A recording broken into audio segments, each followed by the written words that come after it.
काशी केदारघाट धर्म सम्राट स्वामी कृपातीर्थ जी महाराज के आश्रम। अच्छा, धर्म से बहुत एक जिज्ञासा है जी।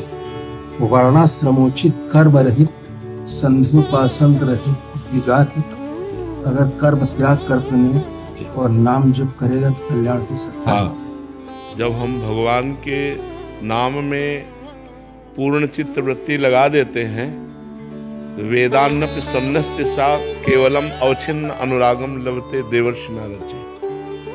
वेदान्नपि सन्नस्ति सा केवलम अवच्छिन्न अनुरागम लभते देवर्षि नारद जी।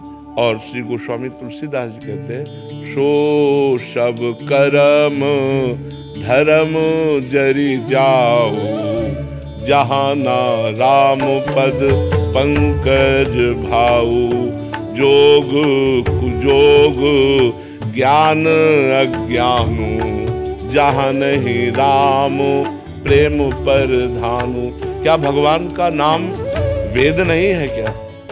जो अपने समस्त कर्मों को भगवान को समर्पित करते हुए भगवान का निरंतर स्मरण करते हैं, वो चाहे गायत्री मंत्र के द्वारा स्मरण किया जाए तो श्री कृष्ण का स्मरण हो रहा है, चाहे कृष्ण नाम के द्वारा किया जाए तो श्री कृष्ण का स्मरण हो रहा है, चाहे कोई कृष्ण किशन बोले तो भी उन्हीं का स्मरण हो रहा है। और यस्य स्मरण मात्रेण जन्म संसार बंधनात् विमुच्यते नमस्तस्मै विष्णुवे प्रभु विष्णुवे। आपको संशय इसमें क्या? जब हम भगवान में चित्त जोड़े हैं, भगवान ने कहा त्रैगुण्य विषया वेदा निस्त्रैगुण्य भवार्जुन। त्रैगुण्य विषया वेदा निस्त्रैगुण्य भवार्जुन। तो निस्त्रैगुण्य कौन है? आत्मा।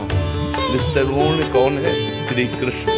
तो कह रहे दैवी हेसा गुणमयी मम माया दुरत्या मामेव ये प्रपद्यन्ते माया में तम तरन्ते। भगवान ने सहज सुलभ उपाय अपनी प्राप्ति का बताया। अनन्य चेता सततम यो माम स्मरते नित्य सा तस्याहम सुलभा पार्थ नित्य युक्तस्य योगिना। अब आप इस पे जरा विचार कीजिए। अनन्य चेता सततम यो माम स्मरति नित्य सा तस्याहम सुलभा पार्थ। क्या भगवान सुलभ हो गए तो कुछ दुर्लभ रह गया क्या है? समस्त कर्म कांडों का और समस्त वैदिक सिद्धांतों का फल क्या है? एक बात आत्मस्वरूप भगवान में प्रीति हो जाना। सनक सनंदन सनातन सनत कुमार चारों ब्रह्मबोध संपन्न महापुरुष है और निरंतर रटते रहते हैं। आपको भी पता है, हरिशरणम हरिशरणम हरिशरणम रटते रहते हैं, अलग रटते रहते हैं, हरिशरणम हरिशरणम हरिशरणम। इसलिए केवल भगवन नाम कृतयुगे ध्यायते विष्णुम त्रेतायाम यजते मखई द्वापरे परिचर्यायाम कलौ तद्धरि कीर्तनात्।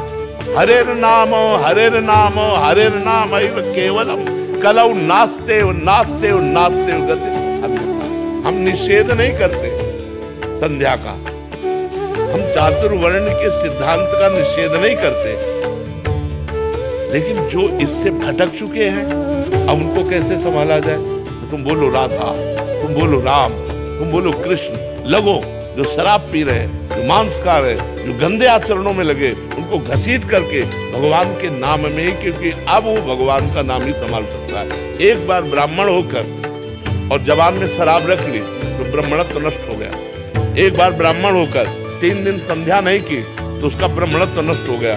अब वैदिक सिद्धांत से वो क्या रह गया? चाहे जैसे पापी घोर क्यों न हो, अगर तुम नाम जब करोगे तो तुम्हें निश्चित भगवत कृपा प्राप्ति होगी और निश्चित भगवान की प्राप्ति हो जाएगी। और ये सिद्धांत महर्षि वाल्मीकि जी मरा मरा बोलकर ब्रह्म ऋषि हो गए या नहीं हो गए?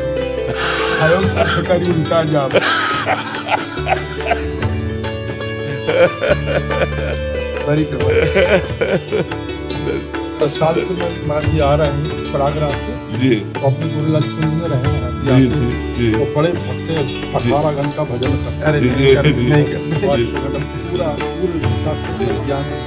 पर संतों के मुख से क्या होता है? समाज के संशय को भगवान निकलवाते हैं और संतों के मुख से उसका समाधान कराते हैं। तो जैसे याज्ञवल्क्य जी भरद्वाज जी मिले तो परस्पर प्रश्नोत्तर हो तो वहाँ कोई कमी थोड़ी है। हमारे और आपके प्रश्नोत्तर से समाज के संशयों का नाश होता है, जो समाज की व्यवस्था है। अब देखो, आप चाहे जिस दृष्टि से देखो, हमारा समाज पतन की तरफ जा रहा है। तो अब उपाय क्या है? अब इनको कैसे लाया जाए? अब इनसे हम कहें यज्ञोपवीत ये नहीं धारण की तो संध्या कैसे करेंगे? 25-25 साल के बच्चे हैं और मदिरापान, मांस भक्षण, व्यसन, न यज्ञोपवीत न संध्या। तो आओ राधा राधा बोलो, और अगर सुधरना जाओ तो हमें तुम्हारा कल्याण न हो जाए तो बड़ी कृपा, बड़ी कृपा।